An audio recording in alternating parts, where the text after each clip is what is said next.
Hello everybody, welcome back to Sprueverse, my scale model universe, people of Earth. Welcome to a brand new build, and I don't say that lightly. It's been a long time coming, I know. I got stuck in the 1350 refit washing machine and couldn't get out, but we will prevail, and there will be an update on that a little later in the fall. I am going to essentially on that kit, I'm going to bust out all the wiring and start one by one and test every lead until I get it lit, and I will get it lit, and we will bring that back to the channel to get that done, so that everybody sees that it's important that we don't just sort of abandon these things. But I have a brand new build on the bench today.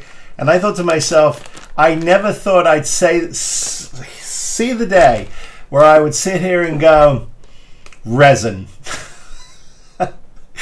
Because if you watch my channel for any period of time, you'll know when I dive into resin kits, I do get my hems and my haws. But I have to say, I've been wanting to do this for a long time. It's time now to get this done. This is the Sandcrawler from the great Randy Cooper, who's become a very dear friend, and I just really appreciate him and his talent and what he does. So if you've never gone to Randy Cooper's website, let me enlighten you here. Let's sort of shrink this and go to the top of it. Before we start again. But anyway, this is Randy's website. You can reach Randy at randycoopermodeldesign.squarespace.com. randycoopermodeldesign.squarespace.com. And here is his site. Plenty of kits available, his filmography, his personal models, all kinds of interesting information, video leaks, how-tos, how to get a hold of him. Very easy to get a hold of, very easy to deal with. And if you scroll down his model kits, and he's got, and I'm realizing I now have most of them, albeit unbuilt, but you get to this thing of beauty, which is the Sandcrawler, and you can just tap on the photos and go through it. But this is the kit that I have, and it's the kit we're going to be building. And I'm not sure about scale, but you know, it's big enough that it could be a filming miniature. Let's put it that way. I mean, it's going to be girthy when it's done. Now, it is resin. It's a resin kit. What does that mean? Well, it means you are going to an artist who produces a limited amount of kits, usually based on demand, and usually not sent out until he gets an order. So that would mean that you don't necessarily get it next week. Although I have to say with Randy, once he gets an order, he's pretty darn good about trying to get them out within a few weeks. Not a few months, but with a few weeks. So be prepared to wait, but you know, it's worth it, because what you get is really some unique things. I mean, I've built his K spinner. I've just ordered his new spinner, his Jag spinner. I have his Phoenix. I have several of his Star Wars kits, definitely worth checking him out. And I would say also that you're going to get something that is pretty unique. Now, for those of you who have never tackled something like this before, a couple of things I want to just say to you before we dive in and meet the parts, and we have to start obviously cleaning everything up.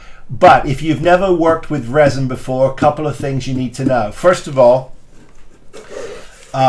resin is pretty solid, pretty strong, but it's also soft and it can be brittle. And it has various different qualities that mean that, you know, if any of it is warped, put the part in boiling water for just a few seconds until it starts to soften, and you can actually straighten out any of those warps. If you have any pot marks or unsightly marks that you want to get rid of, Bondo is a good product to use on these types of models. If you've never used Bondo before or car filler, I suggest you practice on some couple of things and just get a feel for what the properties of that are. Now, the reason why I go through all of this is not because I am a professional model maker. Nay. I am an average model maker, a mediocre model maker, and I share my passion and my talent with all of you. I come to the bench every day to learn something. I don't claim to know everything, and this isn't where you're going to get expert advice. This is where you're going to get marginal modeling advice. And it's advice based on my skill levels and my experience. If I know something, I'll share it with you. If I don't, we'll go and look elsewhere for the answers. And I promise you, there's a lot of talented people in my network of friends now who we can reach out to and figure some stuff out. So, okay. The other thing I want to say to you about resin is you do not want to be working with this inside your home, preferably when you are grinding it or doing a tremendous amount of sanding. You want to have some kind of mask on, preferably a respirator of some kind. Do not breathe resin dust in. Bad. Don't do it. If you can work outside when you're cleaning, definitely do that. All the parts should be washed in Dawn and just some soapy water to get rid of any potential release agent that may still be on the parts, and that will help. Adhesion promoters are very good. You know, if you're using rattle can paints, this is a very big surface, so certainly for your base colors, if you go with rattle cans and they're the sort of the Krylon kind, or you know, from a car parts place, pick up some adhesion promoter and get that on the surface first. You wait about 10 or 15 minutes and then you can hit it with your paint and you should be pretty good to go. Another quick tip I learned from Randy, who learned it for some friends, you can get various different car parts companies. Wherever you live in the country, you've got to have some close to you that sell rattle cans. Some of them will actually mix paint for you in the rattle can. They have a complete line of paint and they'll mix it for you to your specifications. And not only that, is it goes on a shaker. So when you get it home, it's perfectly mixed. Because sometimes one of the big problems is you could have a rattle can that's sat around for 3 months, 3 weeks, and it settles. And you could shake that for 3 or 5 minutes vigorously and not have it completely stirred up and mixed. The net result of that is you're going to get blistering or popping on your surface. You won't have a nice even coat. So something to think about. But resin is, it's actually more friendly than you think.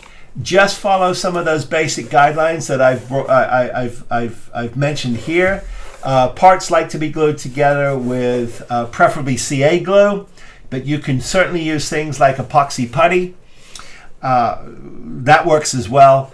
And don't worry, if you have a major chip or a major blemish of some kind, usually you can fix it with Bondo quite well. And Bondo is one of those incredible things that you let it harden for about 10 minutes till it's in its spongy stage, and then you can carve it. You can get some 17 or some 18, number 18 X-Acto blade on your chisels on your blade, on your handles, and you can go to town carving this and sanding it, and then you've got less work to do when it's hard. Anyway, okay.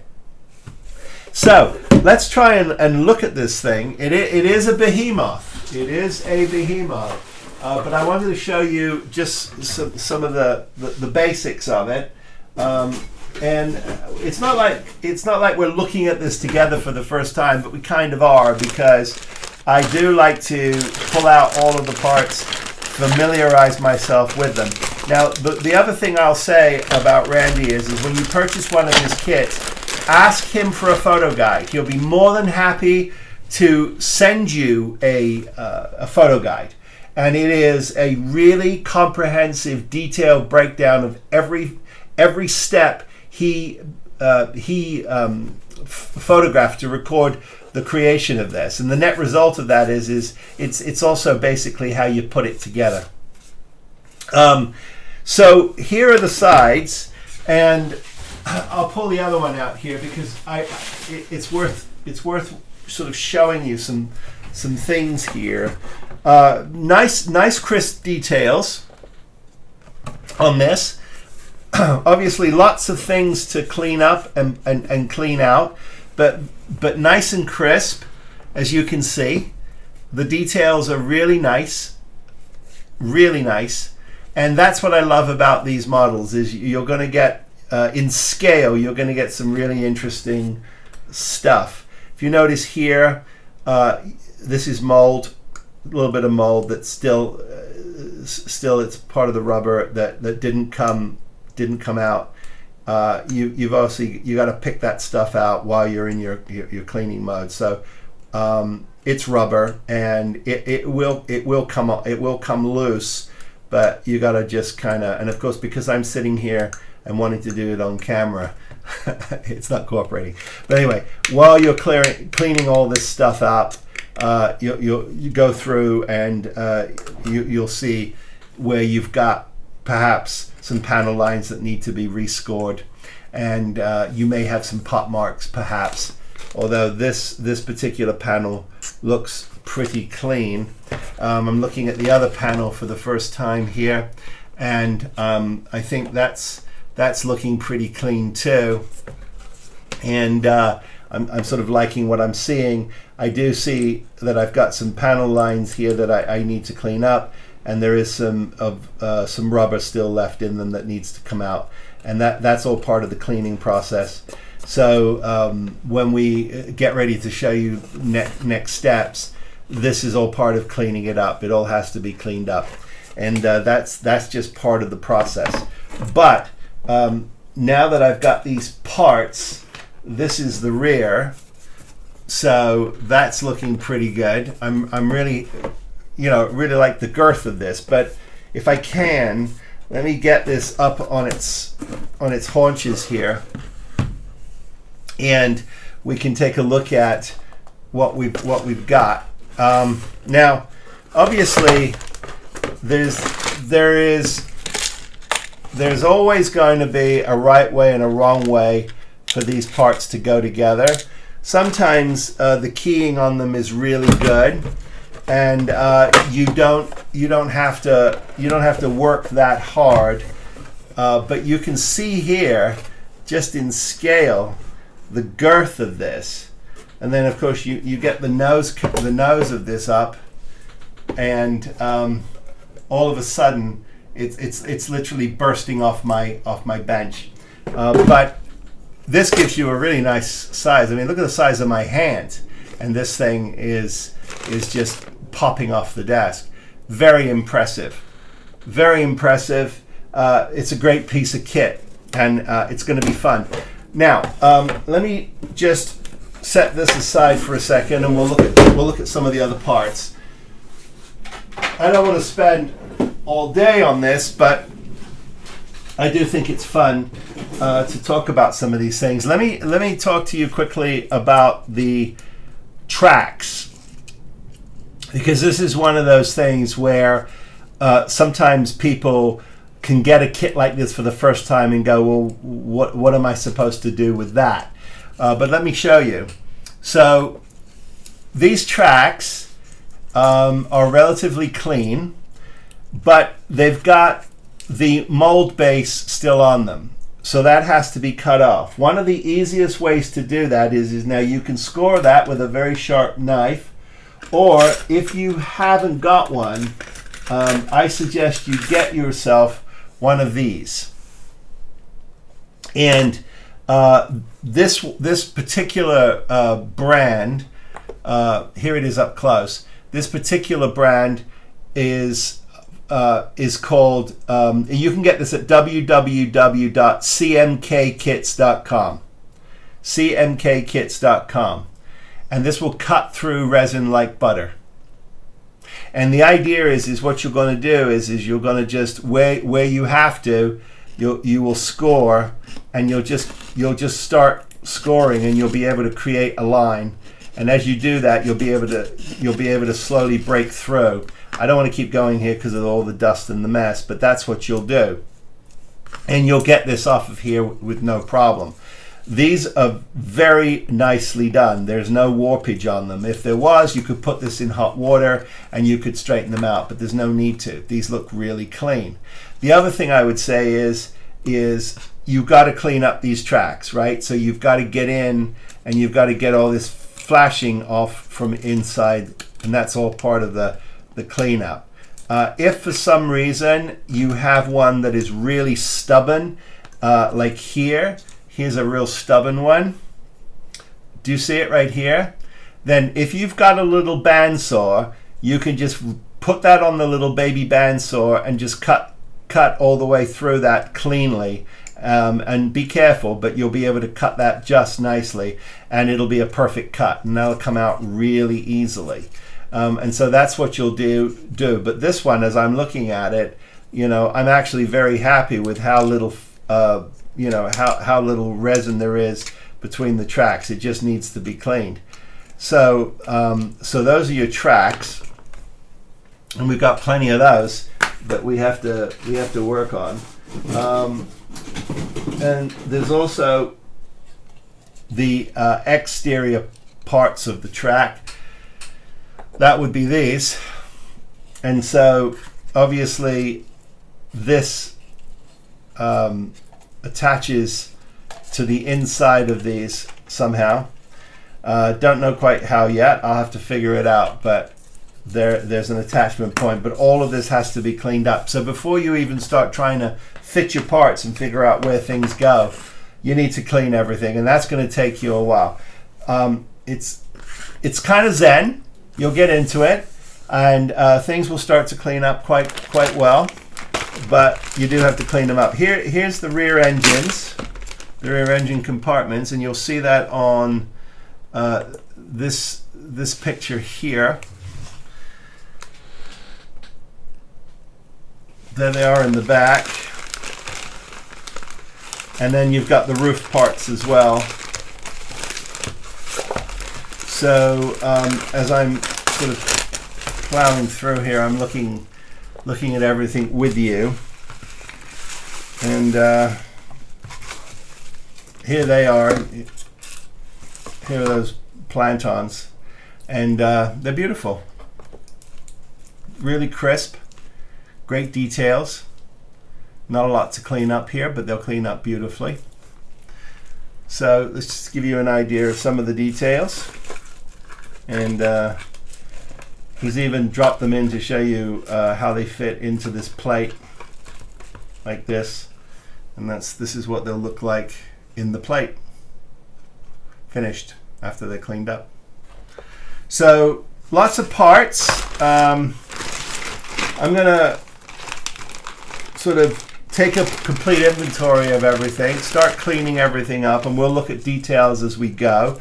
But I'm thrilled to have this on the bench, thrilled to have you with me for this journey as we build the Sandcrawler from Star Wars: A New Hope.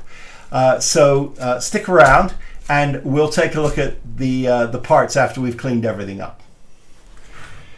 One of the criteria for getting into a resin kit is preparation is key, and the reason why I'm diving in with that is because there's an awful lot of resin dust and stuff that has to happen. So prep yourself. One of the things I might even suggest is if you don't have a shop and a place where you can vacuum up and keep the dust down, perhaps sitting outside with a tarp down on a little table, and so you're outside in the fresh air, and the dust can go down onto a tarp that can be shaken on the street or into a trash can or something. But anyway, I don't know why it's so important for me to share that with you, But I think it is, because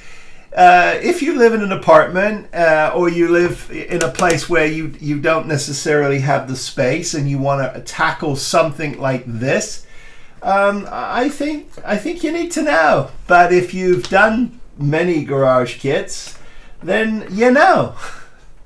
And you're saying, Phil, don't waste my time. Keep going. All right, I'll keep going.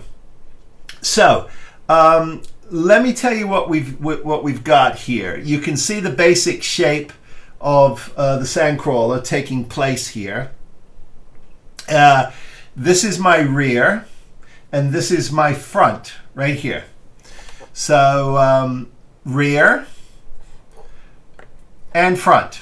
Okay, so in the front, the other piece that you're going to be putting on is the iconic, this bit. Here it is. And that sits basically like that. Now let me get you there so you can see that all of a sudden this starts to become a behemoth, which is, it's a really nice, I think it's a great scale for a Sandcrawler.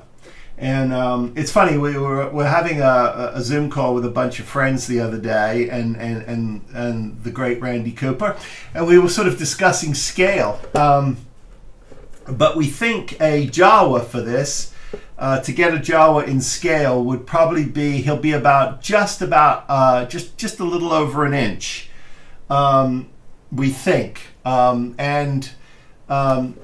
Big thank you to my friend Murray out there in Perth, Australia, and of course the great Wayne Green over at World of Wayne.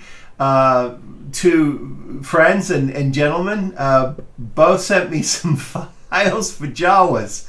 So I got Jawas coming up my STL files, if you know what I mean. So I'm excited about that because I think it'll be fun to sit this in some kind of on a base with a terrain and some Jawas, perhaps negotiating with some junk or getting ready to line some junk up to sell it on Tatooine.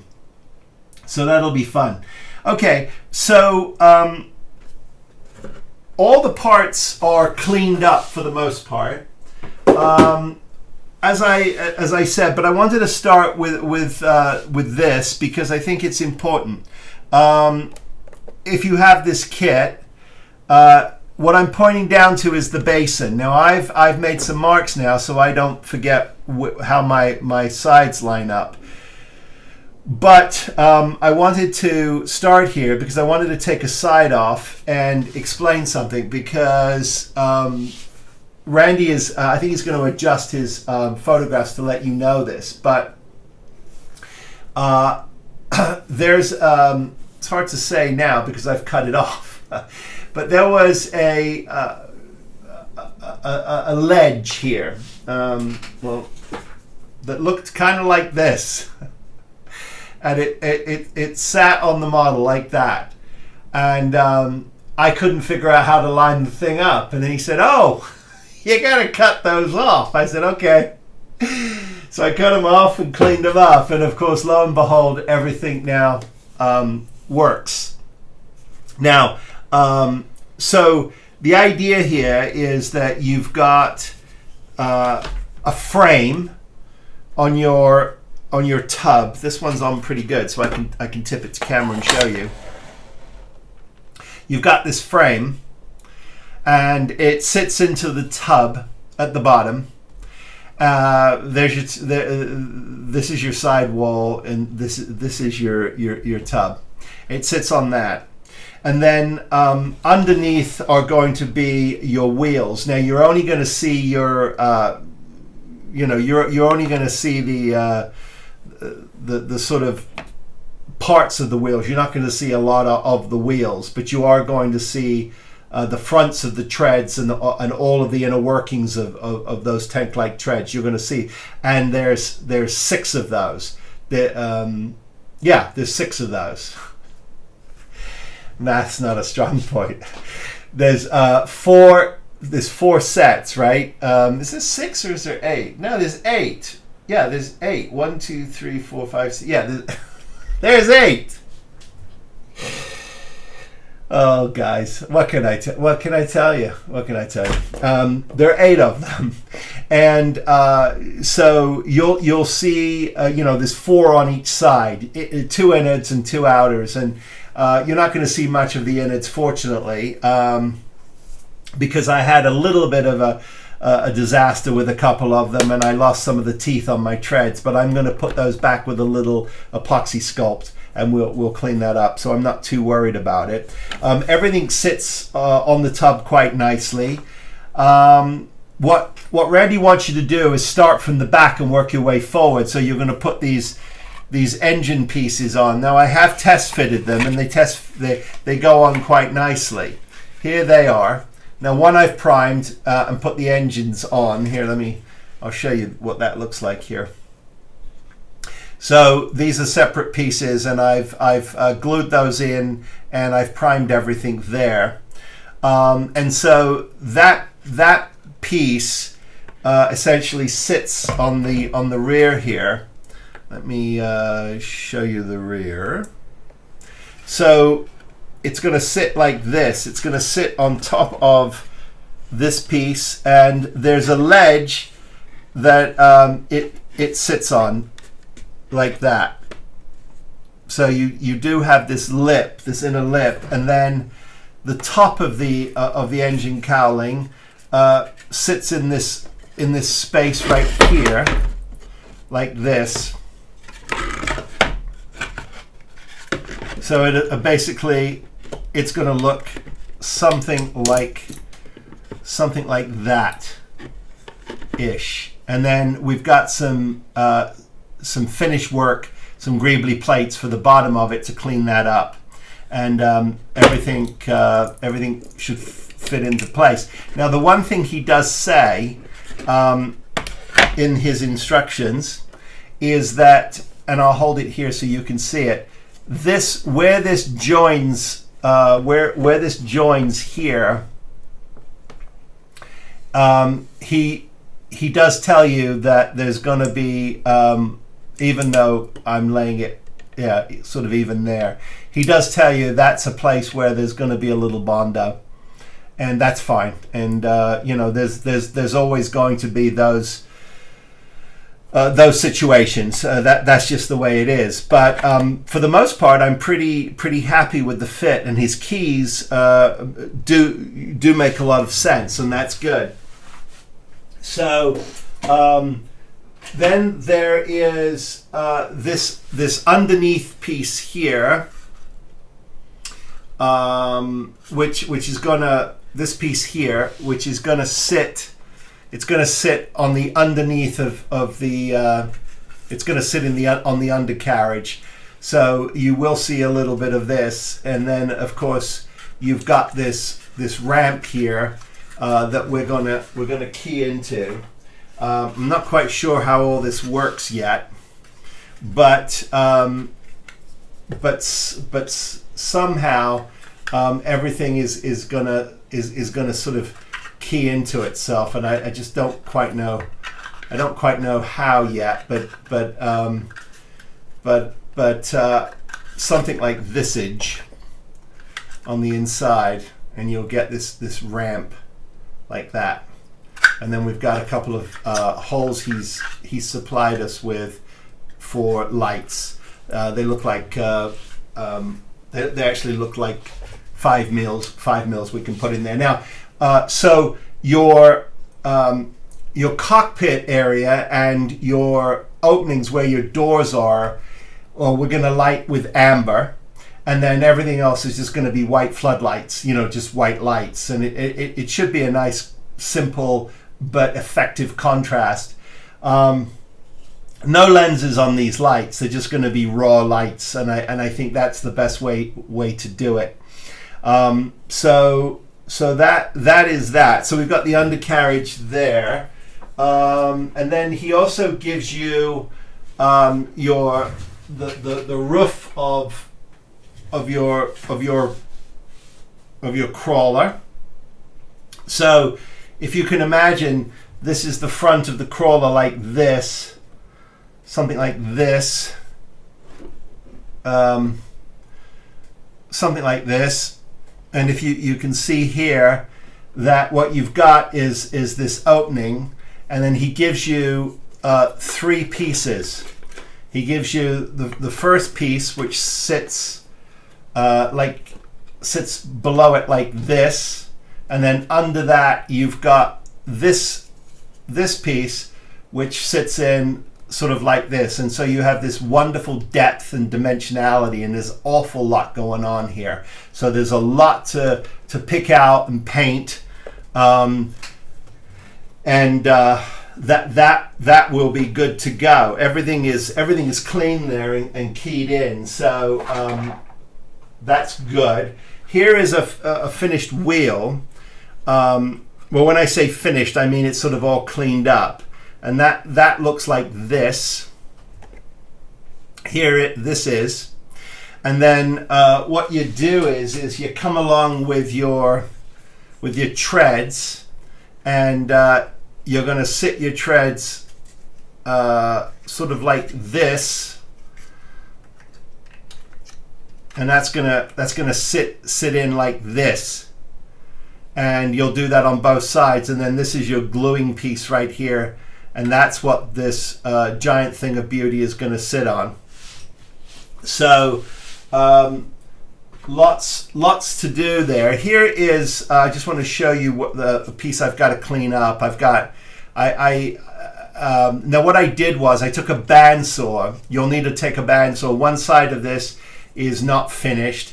I do get in the weeds on some of these photos on my Instagram account at Spruver, so you can see like detailed photos of me cleaning things up and what they look like. But anyway, there is what was part of how it came out of the mold. That has to be removed, and then each one of these treads have to be cleaned out. And the best way to clean these out is if you have a little bandsaw. Now I've got one from Micromark. If you don't, that's okay. You can do it all by hand, but it's going to take you a while. This resin is pretty friendly if you have a couple of decent tools. I prefer this saw. I know most of you know this saw. And there's the actual email address where you can pick this up, and it comes with several blades. But this cuts through resin like butter, and you can just score it and score it and score it, and then ultimately it will snap. That's one way to do it. So that's one thing I use. I also use my very handy dandy, and we've talked about this before on at Spruverse. I keep this in my kit now. This little, this wonderful little sanding stick. I call it a motorized sanding stick from Dispai. Forgive me, but it has 3 speeds. And you have a USB charging port to it, and it has this wonderful bit that comes with it. But what I love about this bit is when you turn this on, it's not enough to cut your finger or do any damage, and so the same applies to your model. It's very friendly, and it's wonderful for sculpting. Great fun. Now, I can't take credit for finding this. I have to give credit to the great Augie Gonzalez over at Interstellar Modeler. He turned me onto this. He turned all his subscribers onto it. I just picked one up. Now, I have had people tell me it's no longer available in the States, or they can't find it, but I got mine on Alibaba, the sort of the Chinese Amazon, and they shipped it to me. It was like $14, and I got it in a week. So go figure. And then, of course, the other thing you'll need is a Dremel. I use mine. I've got several versions. I've got ones that are cordless, and I've got this one. The reason why I picked this one is because you'll go through a battery pretty fast if you're trying to cut through resin.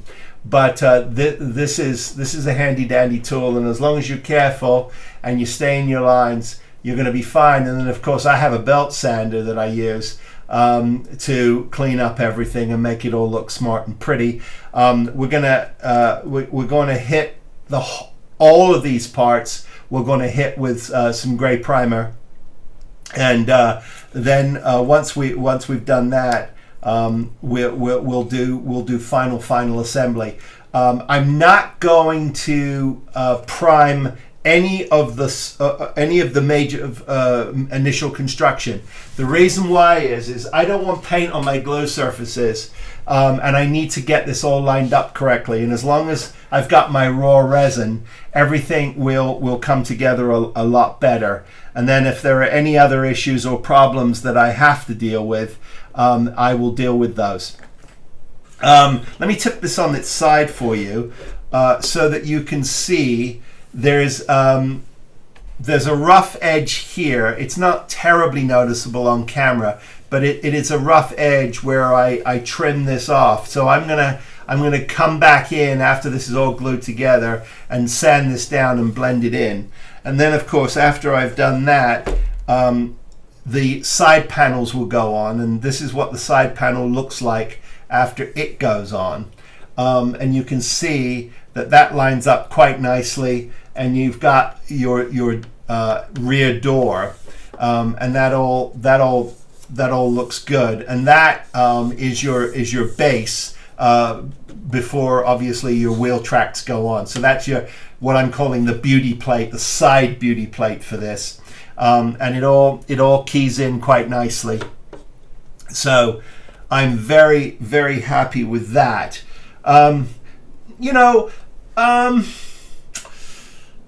Couple of days spending like 3 hours a day, so 6 hours, maybe 6 or 7 hours to get it all cleaned up and ready to plug in.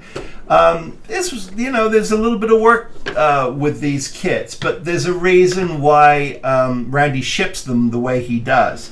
Is because sometimes smaller parts, delicate parts can snap, and if they're left on, they're left on their resin cores or whatever, it's a lot easier for him to pack them and ship them. And part of the sort of the fun of putting a garage kit together is you got to be prepared to clean them up. That's part of it.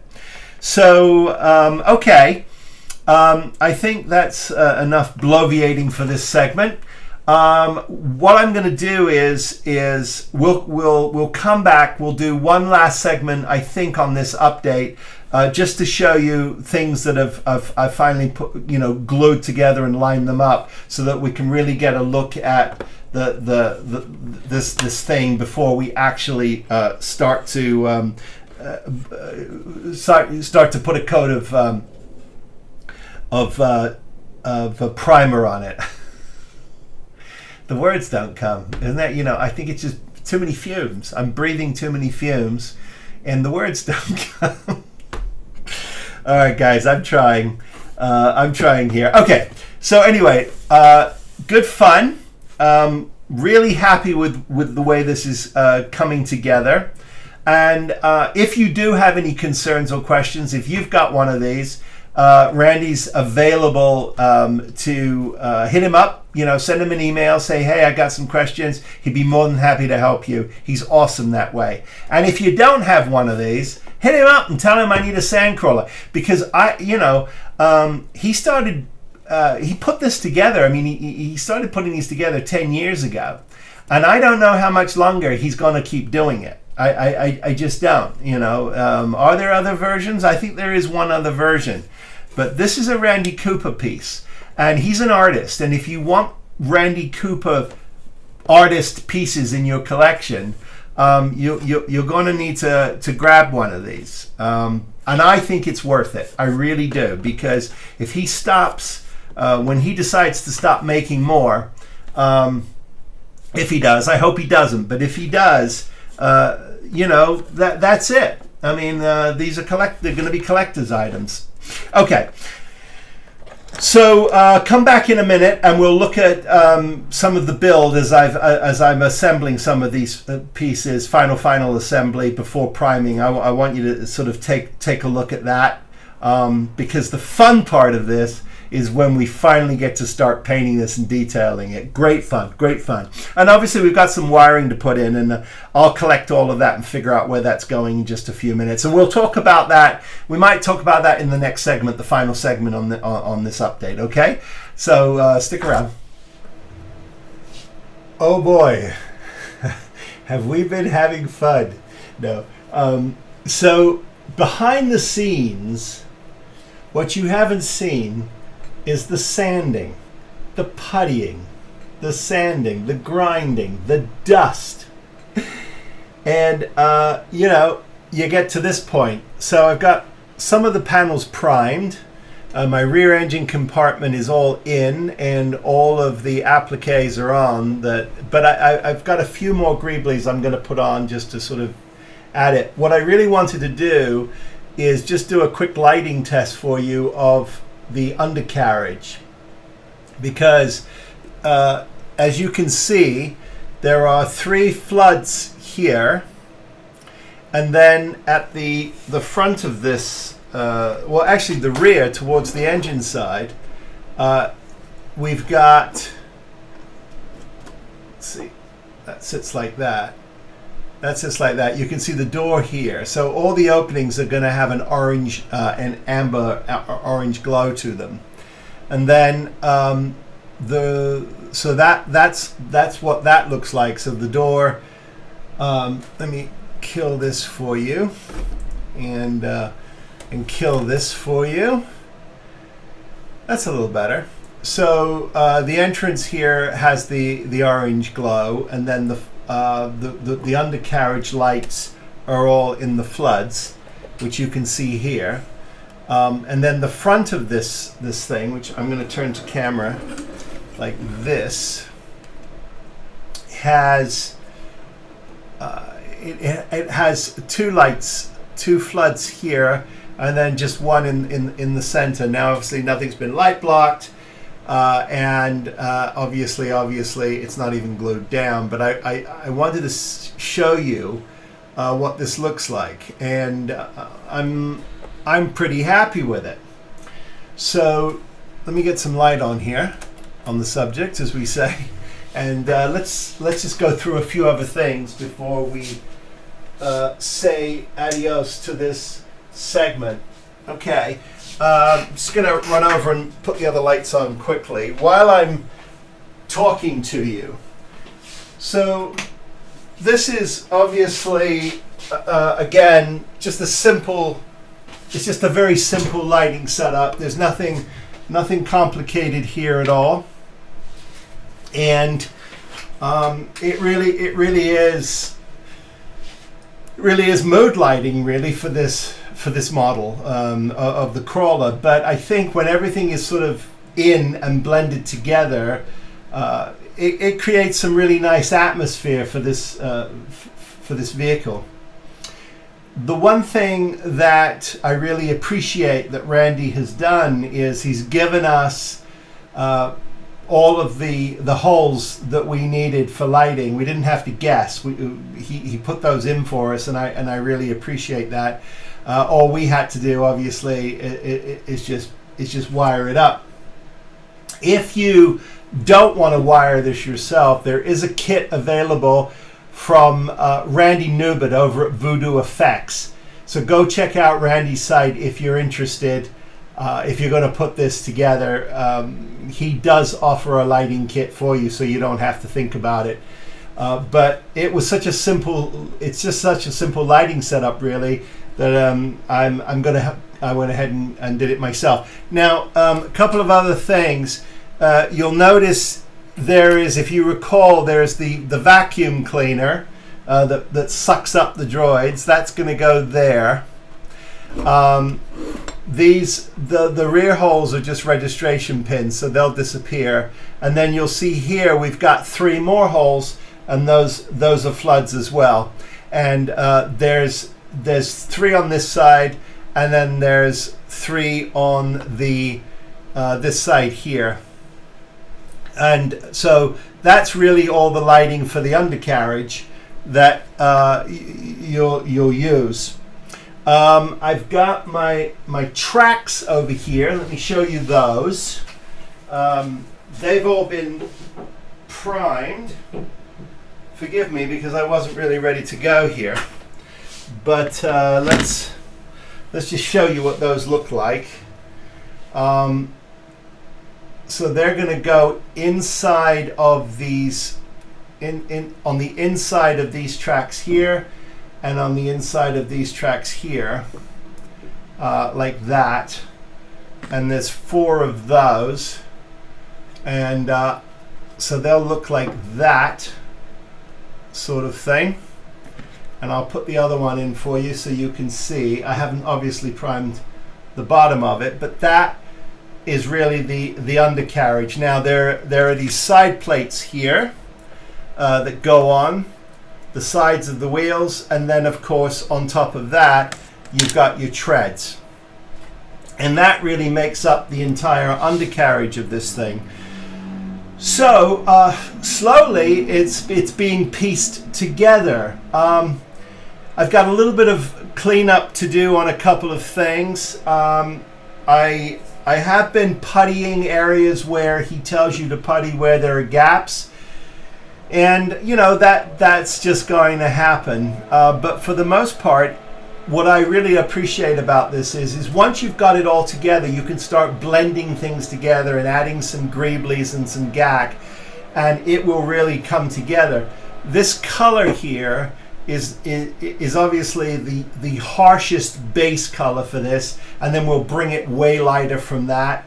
And there's all kinds of shading and rusting and all kinds of things, and I'm really looking forward to that because it's just a blast to be able to weather something and age something, and this is like the ultimate in that. I mean, it's just a rust bucket. And so that's pretty good. A big thank you again to the great Wayne Green over at World of Wayne. And of course, Murray down there in Perth, bless you for supplying my little Jawa prints I've got from both of these fine gentlemen. And I'll print them both, and we'll take a look and see if we can get those into scale, because I am going to put this into a little bit of a diorama. It's sort of right before Luke and his father come out to pick some droids to buy. So that's kind of the diorama I'm going to set up. Okay, I think that's enough for this part 1 update. Thank you all, as always, for coming along on my journey, for your awesome comments and your incredible support. If you want to just chat, drop me a line. I'm spruverse@gmail.com. You can drop a comment obviously below, and you can follow my In the Weeds posts on Instagram. I'm at spruverse. So I'm usually posting something every day there, just to sort of updates on where I am on my details. But as always, I wish all of you, please be safe, be well, build something, and I'll see you on the next update. Take care, everybody. Be well.